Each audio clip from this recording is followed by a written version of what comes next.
Trong video này, hãy cùng Noah khám phá 2 ngày đầu tiên ở El Nido, nơi có màu nước biển đẹp nhất trong những nơi mình từng đi và rất nhiều hoạt động thú vị. Khởi đầu là chuyến xe di chuyển từ Puerto Princesa tới thị trấn El Nido, dạo chơi thị trấn buổi tối, và hãy xem tới tận cuối video để trải nghiệm cả một ngày lênh đênh trên tàu của tour ngắm đảo nổi tiếng nhất ở đây nhé. Nào, hãy cùng bắt đầu hành trình thôi. Ok. Hi. Xin chào các bạn, lại là Noah đây. Mình đang có mặt tại khách sạn Angelic Mansion, tức là cái khách sạn đầu tiên mà bọn mình book ấy. Bọn mình đã check out cái khách sạn mà được họ gửi qua, và bây giờ mình quay trở lại đây để ăn sáng. Đây chính là bữa sáng của bọn mình. Có vẻ bữa sáng của khách sạn bên này cũng khá là giống nhau. Thật ra kế hoạch ban đầu của bọn mình là đi sông ngầm Palawan cơ, nhưng mà sau trục trặc ngày hôm qua thì không thể đặt được vào lúc cuối ngày, nên là bọn mình quyết định đi El Nido luôn. Đây cũng là cái điểm đến chính trong cả hành trình này.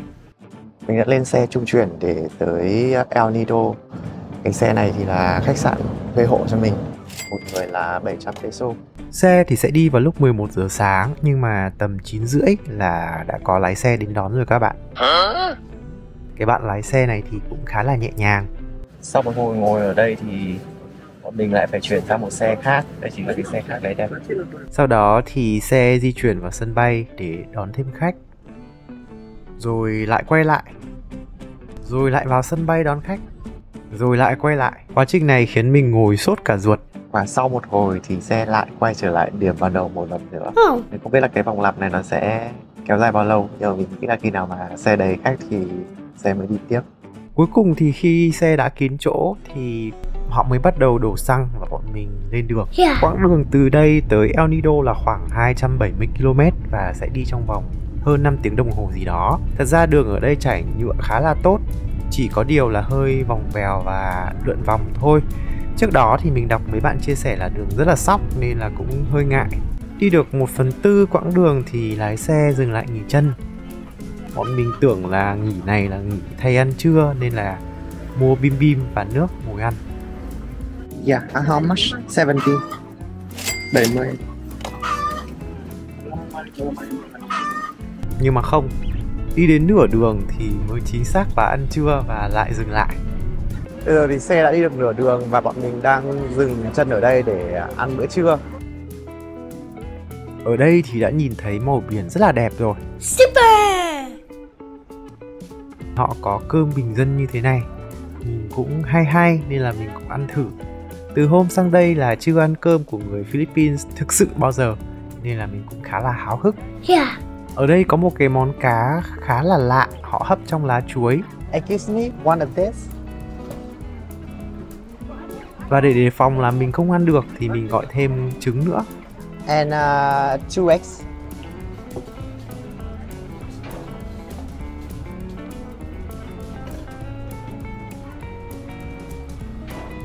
And 2 steamed rice. Thank you. How much? 2 eggs. Yes. 2 eggs. 2 rice and 200. Okay. Mình sẽ tự lấy thìa và dĩa ở đây. Bây giờ thì mình sẽ ăn thử cá. Mình đã lấy sẵn tương cà để ăn rồi. Và đúng thực sự là rất là tanh và không có một cái bạn Tây nào ăn được. Còn mình là đứa chịu khó nên ăn đến con cá cuối cùng luôn. Dằm thêm ớt vào là xong luôn. Thật ra thì là hơi điêu một xíu đấy các bạn ạ. Có cái bạn chó này hỗ trợ này. Xong xuôi thì xe lại lên đường đi tiếp. Và xe có dừng lại nghỉ chân thêm một lần nữa. Rồi cuối cùng thì đến gần tới thị trấn El Nido. Về tới gần thị trấn thì mình cảm nhận thấy là ở đây tấp nập hơn so với mình tưởng tượng. Lúc này thì bọn mình mới book phòng. Lần này thì sẽ chọn một nơi ổn một xíu để ở. Nhưng mà sóng 3G ở đây thì phải nói là có cũng như không mà thôi. Nên là sát tới nơi thì bọn mình mới đặt được phòng. Cũng may là khi mà anh lái xe hỏi là về đâu thì mình nói luôn cái địa chỉ khách sạn đang đặt. Và anh ấy bảo là sẽ trả lại ở đó, bởi vì nó ngay gần bến xe. Xe bọn mình vừa xuống tới khách sạn mà mình định đặt xong. Và bây giờ thì bọn mình sẽ đi thử vào khách sạn này xem sao.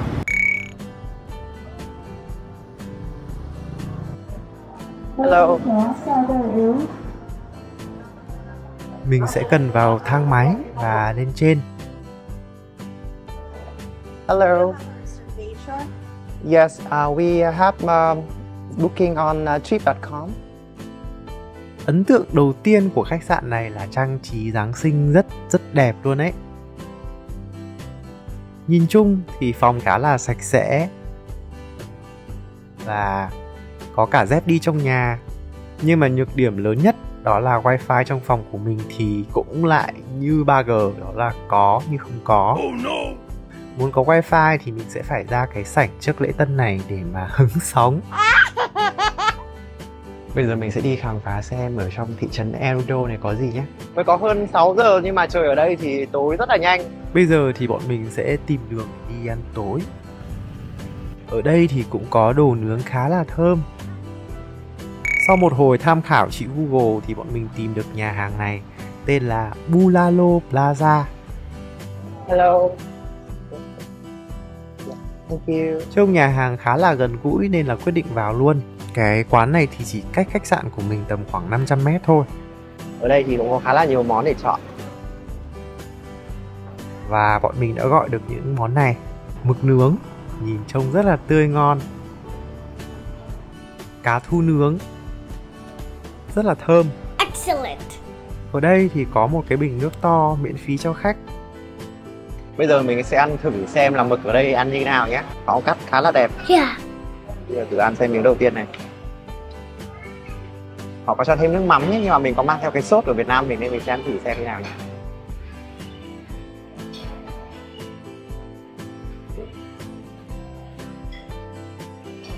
Ngon phết các bạn. Nhìn chung thì đồ ăn của quán này khá là ngon. Có thể là do đây là cái quán mà có nhiều người dân bản địa ăn hay sao ấy, nhưng mà mình thấy khá là ổn. Mặc dù là review ở trên mạng thì điểm cũng cao lắm, nhưng mà thực tế thì mình thấy là ổn. Tổng thanh toán cho cái bữa ăn này là 500 peso. Và đây là cái bữa ăn ngon nhất mà từ hôm sang Philippines tới giờ mình mới có. No nê thì giờ mình sẽ dạo chơi xem ban đêm ở đây thì có gì. Đi qua cái đồi này thì có một loạt cửa hàng sáng đèn. Tiếp đó là tới một cái khách sạn khá là hoành tráng. Trước khi đi thì mình đọc mấy cái bài review thì mình nghĩ là ở đây hoang sơ lắm. Nhưng mà không, ở đây cũng có siêu thị nhé. Có cái siêu thị như thế này thì không lo thiếu đồ gì hết, bởi vì là cái gì cũng có cả. Yeah. Mình sẽ mua thêm một ít đồ để ngày mai mang đi theo cái tour ra đảo. Có rất là nhiều mì tôm nhưng mà là mì của Philippines. Bây giờ thì mình sẽ đi ra thanh toán. Bên này thì họ sẽ cho vào túi giấy như thế này. Đi tiếp thêm một đoạn nữa chính là cái khu trung tâm của El Nido. Đường phố đây cũng đã bắt đầu tấp nập giống như kiểu là những cái đường phố ở các cái khu thị trấn ven biển khác. Bọn mình đã đặt cái tour A qua Caluk cho cái chuyến đi ngắm đảo ngày mai. Nên là bây giờ bọn mình sẽ vừa đi ngắm phố phường, vừa di chuyển tới cái quầy cây lúc để xem sao. Yeah. Ở bên này thì có khá là nhiều quán ăn đa dạng hơn nên chắc là sẽ có nhiều lựa chọn hơn. Tuy nhiên thì là giá chắc chắn sẽ là chát hơn rồi. Trước đây thì có vẻ là ở đây sẽ hoang sơ hơn, chứ hiện nay thì đã đông vui hơn rất là nhiều rồi. Đây rồi, đây chính là cái bến thuyền ngày mai mình sẽ đi. Còn đối diện thì chính là quầy cây lúc. Ok, như vậy là đã biết đường.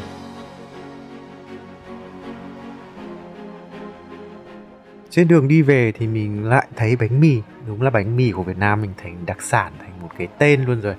Còn bây giờ thì mình sẽ về ngủ một giấc sẵn sàng cho ngày mai. Ở đây thì có buffet sáng kèm theo phòng. Cái khu vực ăn sáng này chính là ở trên cái tầng cao nhất của tòa nhà. Và từ trên cao thì mình đã nhìn thấy có các bạn nhỏ đang diễu hành và chơi nhạc. Khá là hay. Không biết đây đang là dịp gì. Nghe khá là vui tai. Bây giờ thì mình sẽ đi ra tới bến tàu của Cao Lúc để bắt đầu hành trình. À, mình lại gặp các bạn đang diễu hành này. Thật sự phải nói là mình không kịp hỏi được mọi người cái lễ hội này hay là cái sự kiện này là gì. Thì ai mà biết thì để lại comment ở phía dưới nhé. Chỉ thấy là các bạn này chơi nhạc này, mặc quần áo như Halloween nhưng mà đã qua Halloween lâu rồi. Không khí thì rất là vui vẻ, các bạn nhỏ thì cảm thấy rất là tận hưởng luôn. Bạn có để ý là mấy bạn này đang đánh bài gì không? Baby Shark đấy.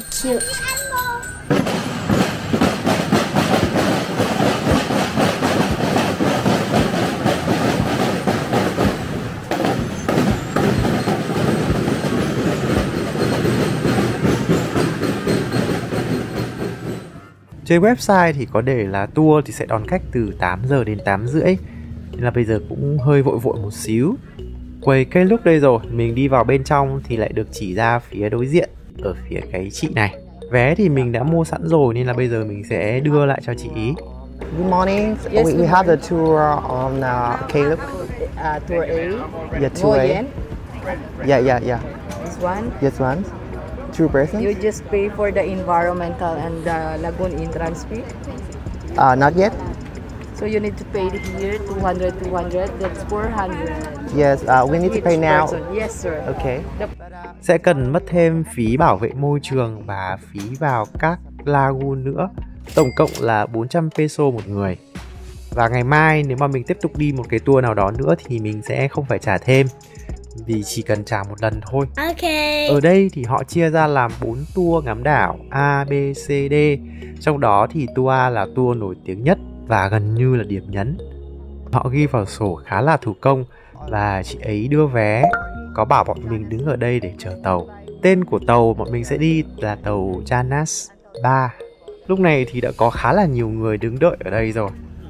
Mọi người chờ ở đây khá là đông và chắc là phải khoảng tầm 15-30 phút nữa thì tàu mới tới.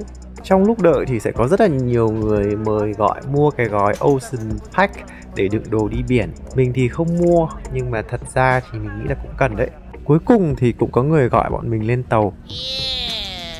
Để đi được lên trên tàu thì bọn mình sẽ cần đi qua cái chuỗi phao nổi này. Siêu nắng, trộm hôm nay trời nắng thì cũng sẽ là nắng đẹp. Yeah. Lên trên tàu thì ai cũng cần mặc áo phao. Được cái là áo phao ở đây đẹp và mình không thấy có mùi gì. Thời tiết hôm nay thì trộm vía khá là đẹp. Hy vọng là hôm nay sẽ có nhiều bức ảnh đẹp ở đây. Đây, quả giày này mình đã đầu tư hẳn 70 để mua, chuyên dành cho vụ đi El Nido này. Tàu đã bắt đầu khởi hành. Đây chính là cái anh hướng dẫn chính của tàu. And all of you is doing tour A? Yes. Okay, tour A, ma'am, sir, we have a 5 destination. That's why we need to divide our time to cover to all destination, okay? Every destination we have 30 to 40 minutes, except the Big Lagoon and of course our last area, okay?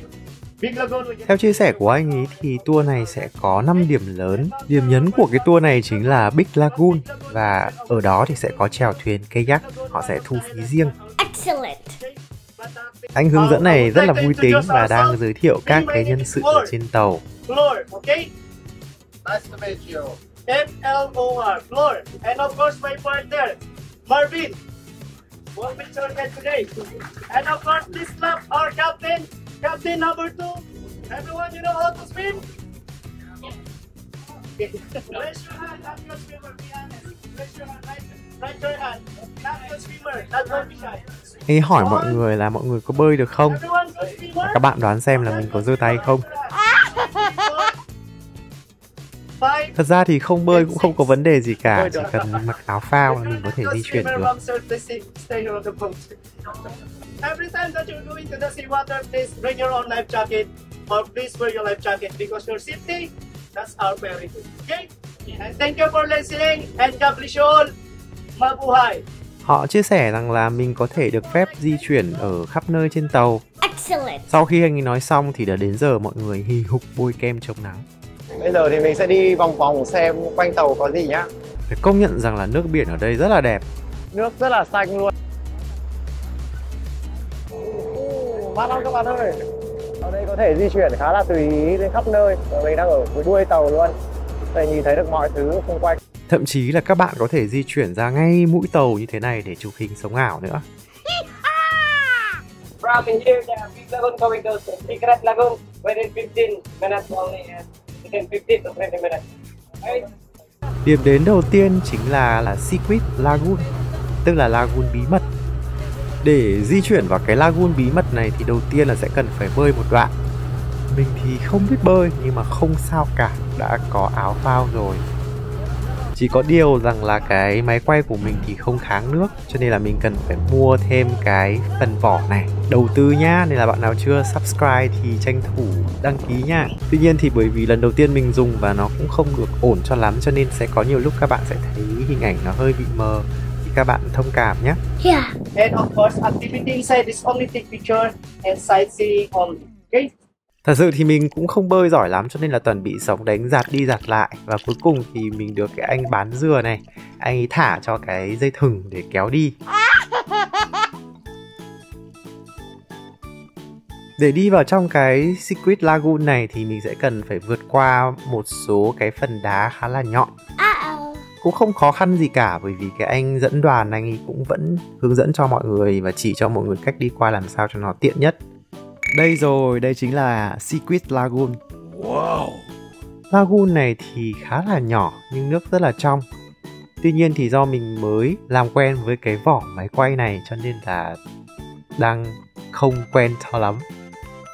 Ở bên trong Lagoon thì nước rất là lặng, nên là mọi người có thể tranh thủ sống ảo ở đây. Super. Sau đó thì khi đi ra thì các bạn cũng lại cần phải trèo qua khu vực này. Màu nước ở đây trong và óng ánh rất là đẹp luôn ấy. Và một lần nữa lại có một cái anh bán dừa, không biết là có phải cái anh bán dừa lúc nãy không, lại thả cái dây thừng để kéo mình vào. Mình thì không chắc đấy là cùng một người, nhưng mà thôi mình cứ tip cho anh ý 40 peso. Sau đó thì tàu dừng lại ở một cái điểm để cho mọi người bơi, lặn và có thể ngắm được san hô. Tuy nhiên thì mình không mang theo kính cho nên là mình cũng chỉ bơi ở ngoài này một xíu thôi. Ở trên bờ thì vẫn là hiên ngang lắm, nhưng mà xuống dưới nước thì mình bị chới với. Nhìn giống một con mèo dãy giụa. Tới một đoạn thì mình bị nước cuốn đi. Rất may là có một anh ở trên tàu, anh ấy kéo ngược mình lại. Có một cái lời khen cho tất cả các cái anh ở trên tàu này thì là mọi người rất là nhiệt tình và chăm sóc cho khách hàng rất là chu đáo luôn. Tàu sẽ tiếp tục di chuyển tới một hòn đảo để ăn trưa. Quang cảnh vào buổi trưa như này quá là mê ly, vô cùng mãn nhãn luôn. Đẹp thực sự. Yeah. Ăn trưa thì kiểu gì cũng phải bơi một đoạn thì mới vào tới bờ để ăn. Và mấy anh trên tàu này sẽ cần mang theo bàn và thức ăn xuống cho mọi người ở đây. Nói chung là cũng khá là vất vả. Nước ở đây thì chỗ nào cũng đẹp quá các bạn ạ. Và mọi người vẫn tranh thủ tắm thêm trước khi ăn. Wow, nước biển ở đây có cái màu rất là tuyệt vời. Sát với cả là cát thì sẽ có màu xanh nhạt này, xa hơn một chút xíu thì sẽ đậm dần này, và có một cái lớp xanh dương đậm ở ngoài. Phải nói là chưa bao giờ mình nhìn thấy một cái biển nào có màu nước đẹp như ở đây. Quanh quanh các cái điểm dừng của tàu thì thường sẽ có các anh bán dừa hoặc là bán kem. Vì thế cho nên là các bạn không cần phải lo về vấn đề giải khát nhé.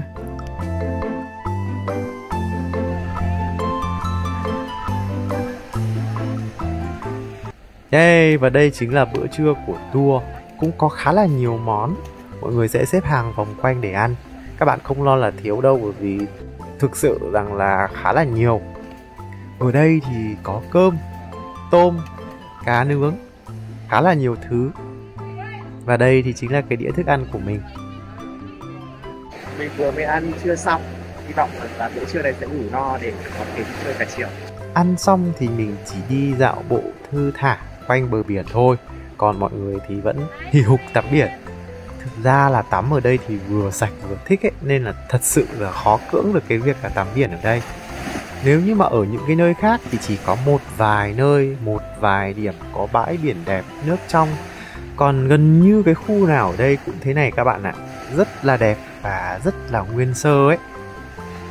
Có một cái điểm thực sự phải ghi nhận. Không biết trước đây như thế nào và cũng không biết sau này như thế nào, nhưng hiện giờ thì hoàn toàn không có rác. Excellent. Bây giờ thì mọi người sẽ quay lại trên tàu sau khi mà ăn trưa xong. Anh hướng dẫn viên nói là bây giờ bọn mình sẽ đi đến cái điểm nhấn của ngày hôm nay, đó chính là Big Lagoon. Ở Big Lagoon thì bọn mình có thể thuê thuyền kayak. Chơi kayak này thì sẽ cần trả thêm phí 300 peso cho thuyền đôi. Ngoài ra thì còn có kayak cỡ lớn nữa, nhưng mà hôm nay thì họ nói rằng là không còn nhiều kayak cỡ lớn. Trước khi mà xuống thuyền kayak thì anh hướng dẫn có nói rằng là mọi người cần chú ý là đi theo cái khu vực bên trong và không được phép hướng ra biển. Rất không may là máy quay của mình tới đây là hết pin. Mình sẽ đành quay tạm bằng điện thoại vậy.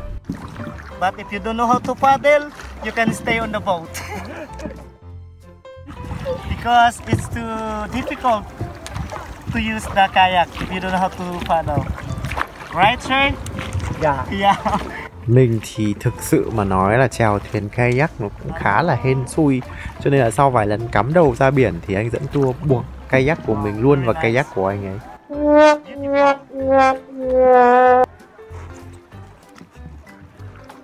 Ở trong này thì có những cái đoạn hang khá là hẹp như thế này để cho mọi người khám phá. Can you start the video here until the end? Yes. Oops, slowly. Xung quanh thì thấy mọi người chèo thuyền khí thế luôn. Còn bản thân mình thì cứ đi đằng sau người ta thấy cứ ngại ngại sao á. Nhưng mà rất là vui.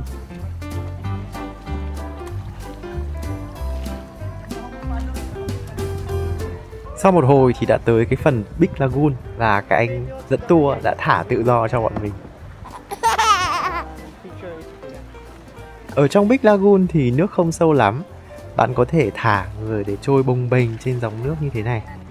Một lần nữa phải nói rằng là cái nước ở khu vực Big Lagoon này quá trong. Bạn có thể nhìn thấy đáy. Có thể ở đây chơi cả ngày cũng được. Super! Rời khỏi Big Lagoon xong, thực sự phải nói đây là một cái Big Lagoon rất là đẹp luôn. Nhưng ở trong We will go now to the last destination. Last destination. This is at 7 Commando. From here, going to 7 Commando, more than 30 to 40 minutes for the turn. If you want to sleep or take a picture, you have a life. Điểm đến cuối cùng của tour là bãi biển 7 chỉ huy. Có một câu chuyện truyền miệng rằng là có 7 lính Mỹ đã bị lạc nơi này và biến hòn đảo này thành nơi trú ẩn. Tuy nhiên thì không có ai khẳng định rằng là câu chuyện này có thật, là nó chỉ là chuyện truyền miệng thôi. Bãi biển này chính là điểm cuối trên chặng hành trình và bây giờ thì mình sẽ đi bơi một xíu cũng như là đi lòng vòng xung quanh đây. Hồ nước đây thực sự phải nói là đi nói lại nhưng mà quá là đẹp. Bãi biển này thì có cát rất là trắng, nước vẫn xanh như thường lệ, gió thì rất là mát. Và mọi người thì đang chơi bóng chuyền rất là đông.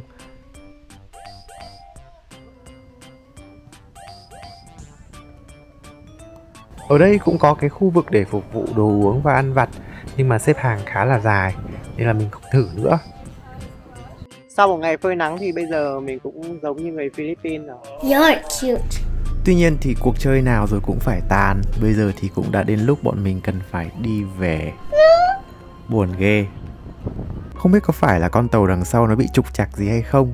Thế nhưng mà tàu của mình cũng kéo theo cả một cái thuyền nữa đi đằng sau luôn. Trông cũng khá là hay. Ánh nắng chiều khiến cho các hòn đảo càng thêm đẹp. Hôm nay thì mình cảm thấy rất là vui. Mình là một đứa không hề thích tắm biển cho lắm. Nhưng mà biển đẹp tới mức mà mình phải nhảy xuống thì các bạn biết là nó đẹp đến mức như thế nào. Cũng không biết là do tour của mình dành nhiều thời gian ở Big Lagoon hay không, nhưng mà gần 5 giờ thì tour mới về tới nơi. I see you again. Thank you so much. Thank you. Bây giờ thì mỏi dã rời rồi nhưng mà mình sẽ cần đi bộ trở về khách sạn. A few moments later. Nghỉ ngơi một lúc thì bọn mình tiếp tục đi ăn tối. Lần này thì mình tìm một cái cửa hàng được đánh giá rất cao ở trên Google tên là Ma Grill. Nhưng mà đúng là có tiếng và giá thì hợp lý thì sẽ đông. Cho nên là mình sẽ cần phải chờ xếp hàng sau từng này người này. Không biết là bao lâu nhưng mình nghĩ cũng phải tầm khoảng 20 phút sau thì bọn mình mới được vào ngồi chờ. Và sau cùng thì mình đã gọi được những cái món này: mực nướng, tôm nướng và canh cá. Mực thì được 2 con khá là to và tươi. Tôm thì ăn cũng được nhưng mà ăn mực ngon hơn hẳn nhé. Còn cái món canh cá này thì cá tươi đấy nhưng mà nó hơi bị mặn. Vì vậy thì tổng thể cũng khá là ổn. Nhìn chung thì cái quán này xứng với cả là cái tiếng đồn của nó, chỉ có điều là phải chờ rất là lâu. Yeah. Ăn xong thì giờ mình sẽ dạo hướng đường ngược lại với cái hướng hôm qua đang đi. Chỗ này thì cũng giống như là chợ đêm ở nhiều nơi khác, bán rất là nhiều đồ lưu niệm, có vỏ ốc này, ngọc trai này. Khu này thì có rất là nhiều quán bar luôn, nên là cuộc sống về đêm ở El Nido thì cũng không buồn đâu. Yeah. Có một cái hay ở đây là ở giữa đường thì họ sẽ thêm đèn cho cái vạch ngăn cách, thành ra là nó sáng lên rất là đẹp. Khu này thì cũng nhiều nơi tối thui. Bây giờ thì mình sẽ đi về khách sạn, phục hồi năng lượng cho tour ngày mai. Tour ngày mai cũng có rất là nhiều điểm hấp dẫn, đừng bỏ lỡ video của mình nha. Còn bây giờ thì xin chào.